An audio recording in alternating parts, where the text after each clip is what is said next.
Focal Point, AFR Talk. Brian Fisher is my name. The program is Focal Point. The network is the American Family Radio Talk Network, AFR Talk. With us in studio is Chris McDaniel. He's a state senator from the state of Mississippi. And Senator McDaniel, one thing I want to mention before we jump back into your race with Senator Cochran is just a comment about the religious liberty bill in schools that you sponsored. Yes. You shepherded that thing through the legislature in the state of Mississippi.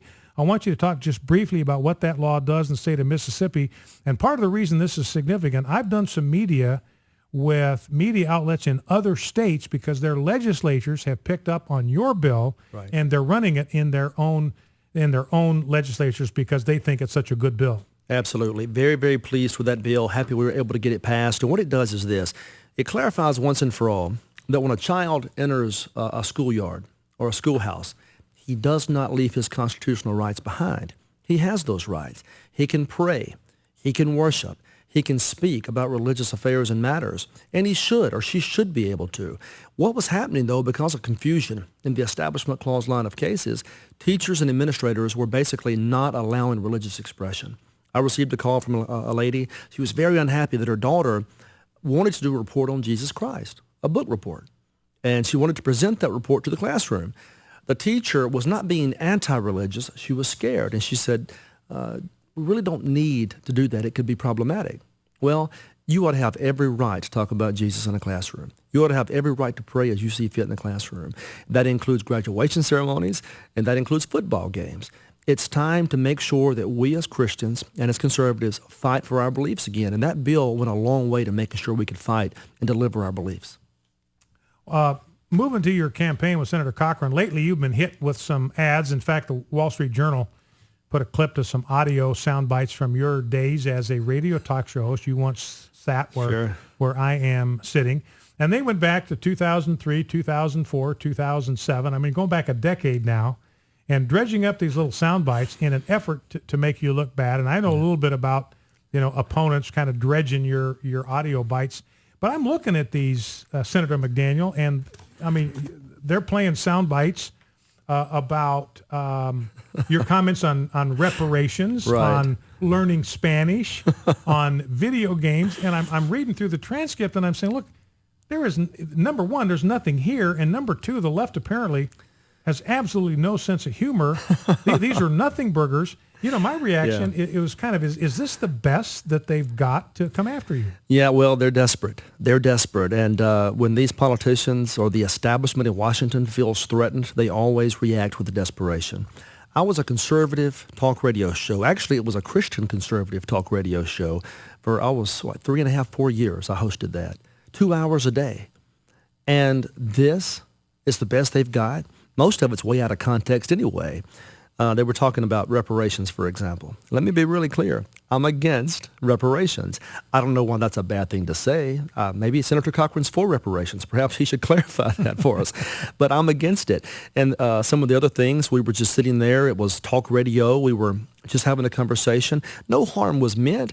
And if you have to go back 10 years to find something I did a decade ago, to dredge it up and try to use it against me, that tells you how desperate they are, and it tells you how mean they're getting, how nasty they're getting. Well, and that brings me to the next topic, Senator McDaniel, is that the people that are coming after you now are just not your political opposition, which you understand. I mean, this is a race, so they're going to try to get their message out. But you've got ruling class Republicans now that are coming after you. I've got a piece here from Eric Erickson talking about the National Republican Senatorial Committee. They're the ones that are propping up senatorial incumbents. You've been endorsed by the Senate Conservatives Fund that Jim DeMint started. They're backing you with endorsements and funds. So this is the Establishment Senatorial Committee. And they sent out an email. This is a Republican organization sending out an email with 13 different links attacking you. So, the kind of a two-part question. What do you make of the fact, and what should voters take from the fact that the elite Republicans are attacking you hammer and tongs, and what does that mean for the electorate that's maybe looking for a change in Washington, D.C.? Great question. They're starting to show their true colors. Washington, D.C. is broken. It's broken. We all know it's heading in the wrong direction. We all know the country's in trouble. The only way to fix that system, to change Washington is to send new people to Washington. We can't keep sending the same people up there year in and year out and expecting different results. So we started that debate. And I've been a two-term Republican state senator. I've been a Republican since I was 13 years old, since Ronald Reagan was on TV because I loved him so much. And now I've got Republican groups attacking me. I thought those groups were supposed to be nonpartisan. I thought they were supposed to stay out of primaries. They always told me that primaries were good for the party. So we stand for principle. We stand for courage. We stand with Mike Lee and Ted Cruz and those guys to do something for a change and begin to fight again. And my own party begins to attack me. Now, that is unusual. I would have told you 5 years ago that's not even possible. But in this environment, as desperate as they're becoming, ask yourself this. Why would they attack me simply for challenging the status quo, which we all know is going the wrong direction? Well, you know, it's interesting to me, Senator McDaniel is talking here with Mississippi State Senator Chris McDaniel challenging six-term incumbent Thad Cochran in the senatorial primary in the state of Mississippi. You know, it seems to me that ruling class Republicans are fond of citing Reagan's 11th commandment, thou shalt not speak evil of a fellow Republican. And that is a commandment that is carved in stone for them if it's a conservative that's criticizing a member of the elite. Sure. But if they want to go after a conservative challenger, it's like that commandment was never uttered and does not exist. They sure do ignore it now, don't they? All of a sudden, it's not as important as it once was. And that begs the question, why? It also begs the question that Senator Cochran's been in Washington for 42 years. You would think he could run on his own record and not by trying to smear me or to mudsling against me. If he has the record that he should have, he wouldn't have to mention my name. That's just a reality. But he's doing it, and they're doing it because they're desperate. And as far as these Republicans, I never in a million years thought that I would spend my life defending my honor and reputation against fellow Republicans. I have carried their water. I have fought with them. I have bled for them. I've given them money. And here they are now simply because I raise my hand and say, hey, the country's going the wrong direction. We have to change it. And now they're angry with me. Look, I always thought that was part of the process. I thought we were supposed to engage the process. Well, and speaking of the process, Senator McDaniel, one last question, and then I want to ask for your comments about tomorrow's tax day and ask you what you're going to do about this out-of-control IRS if you're fortunate enough to be back in D.C. and what you're going to do about the tax burden. So, but I'm looking at a piece from the Clarion Ledger, the most prominent newspaper in the state of Mississippi. And here's the heading of the piece. This is from the Clarion Ledger this morning. Why Cochran will not answer McDaniel's calls for debate. It starts for the past couple of weeks. The Chris McDaniel campaign has started to beat the drums over the fact that incumbent U.S. Senator Thad Cochran has thus far refused to debate. And they go on to say that, Senator Cochran is simply refusing to debate. And this is what they say. That said, it's a sad statement on our democratic process that we have an incumbent senator who will not enter into a debate and defend his record. Your comments? Well, I think they would prefer to hide behind those negative and nasty TV attacks.